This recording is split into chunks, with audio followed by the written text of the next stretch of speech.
अस्सलामुअलैकुम। मैं ग़ुलाम गौस SRJ की तरफ से आज हमने नाज़िमाबाद ब्लॉक बी के अंदर एक किलोवाट का सिस्टम इंस्टॉल किया है। तो जो 1 किलोवाट लगाना चाहते हैं उनके लिए थोड़ा सा हम व्लॉग लेकर आए उनको गाइड करने के लिए कि अगर वो भी चाहते हैं तो अच्छे से अच्छा आप सिस्टम कैसे लगा सकते हैं वो हम आपको दिखाते हैं। ये जिनको कि 580 वाट की 2 प्लेटें लगाई हैं हमने। अच्छा, इसका जो हमने फेस रखा है वो साउथ फेस है और टिल्ट एंगल इसका हमारा 24 है और साउथ की तरफ फेस करके हमने इसको लगाया है। अब इसके ओपन सर्किट वोल्टेज कितने बनते हैं, आपको किस तरह कनेक्शन करते हैं, वो थोड़ा सा हम आपको समझा देते हैं। अब ये हमारे सीरीज़ में कनेक्शन हुए हैं, 2 प्लेटें हैं, 2 सोलर प्लेटें, और ये हमने सीरीज़ में कनेक्ट कर दी। ये हमारा माइनस प्लस जुड़ गया और ये हमारा नीचे से इन्वर्टर के पास से माइनस आ गया और ये हमारा प्लस आ गया। ये 2 तारें हमारी नीचे से आ गई। ये घर के अंदर से हम इसकी पीवी लेकर गए और इसके ओपन सर्किट वोल्टेज आपको मैं दिखा देता हूँ। इसके ओपन सर्किट वोल्टेज जो हैं वो 52 है और ओपन सर्किट एम्पियर इसके 14.7 हैं।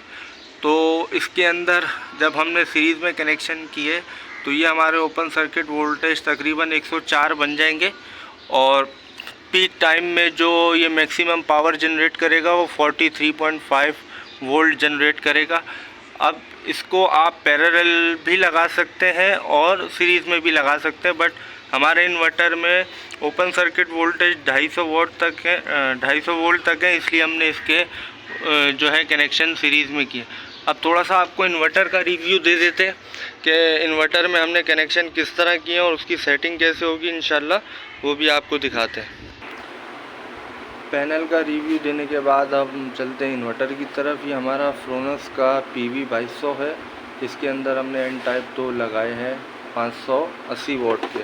अच्छा, इसके अंदर आप 2000 वाट तक के पैनल लगा सकते हैं और इसके जो MPPT वोल्टेज रेंज है वो 30 वोल्ट से 400 वोल्ट तक है और ये आपको मैक्सिमम जो पावर देगा वो तकरीबन 1600 वाट तक देगा। अब इसकी थोड़ी सी आपको बता दें कि हमने इसमें क्या क्या लगाया है। इसमें हमने चिंड कंपनी के AC ब्रेकर और बैटरी ब्रेकर लगाया है और CNC का 20 एम्पियर का PV ब्रेकर लगाया है और एक अदद हमने इसमें चेंज ओवर लगाया है। अब इसकी थोड़ी सी आपको सेटिंग समझा दें कि जो लोग नहीं जानते हो उनको ये सेटिंग समझ में आ जाए। अब ये इंटर का बटन है, इसका यहाँ से आप प्रेस करेंगे तो ये सेटिंग में आ जाएगा। अब यहाँ से ये फर्स्ट नंबर की सेटिंग है जो आप अपनी सिचुएशन के हिसाब से सेट कर सकते हैं। हमने इसमें SUB रखा है क्योंकि यहाँ पे लोड शेडिंग है, इस वजह से हमने SBU रखा है। अगर आप अपनी सेटिंग चेंज करना चाहते हैं तो इंटर का बटन दबाएं और उससे इसको अप डाउन करके अपनी सेटिंग को चेंज कर सकते हैं। अब हम चलते हैं इसकी अगली सेटिंग पे। अब इसकी अगली सेटिंग है कि आपने अपनी बैटरी को कितने एम्पेयर से चार्ज कराना है। हमने 130 एम्पेयर की बैटरी लगाई है तो हमने इसके 20 एम्पेयर चार्जिंग रखा है। आप अपने एम्पेयर के हिसाब से बैटरी चार्जिंग रख सकते हैं। बैटरी के एम्पेयर का 10% के हिसाब से आप चार्जिंग रख सकते हैं। अब आपकी जो भी बैटरी हो उसको आप उसके हिसाब से सेट कर लें। अब हम चलते हैं अगली सेटिंग पे।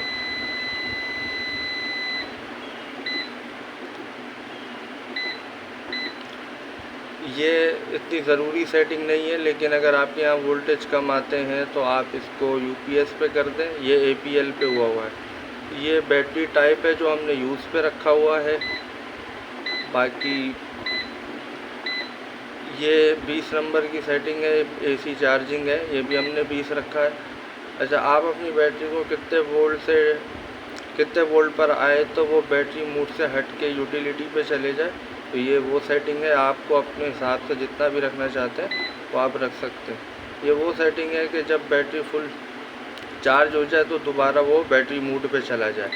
उसके बाद ये 16 नंबर की सेटिंग बहुत अहम है कि अगर आप सिर्फ अपनी बैटरी को सोलर से चार्ज करना चाहते हैं तो उसके लिए आपको SOS पे रखना पड़ेगा, ठीक है। अब SOS पे कैसे आएगा, ये आपने क्लिक किया, अब आप इसको SOS कर दें तो ये इसकी सेटिंग सेव हो जाएगी। उसके बाद जो ख़ास सेटिंग है वो है DC का टॉप वोल्टेज, तो वो आप कितना रखना चाहते हैं, वो हमने 10.2 रखा है, और इससे नीचे जाइएगा भी नहीं, उससे फिर बैटरी डीप डाउन हो जाती है। उम्मीद है आपको हमारी वीडियो पसंद आई होगी। लाइक और शेयर करना ना भूलिएगा। अल्लाह हाफ़िज़।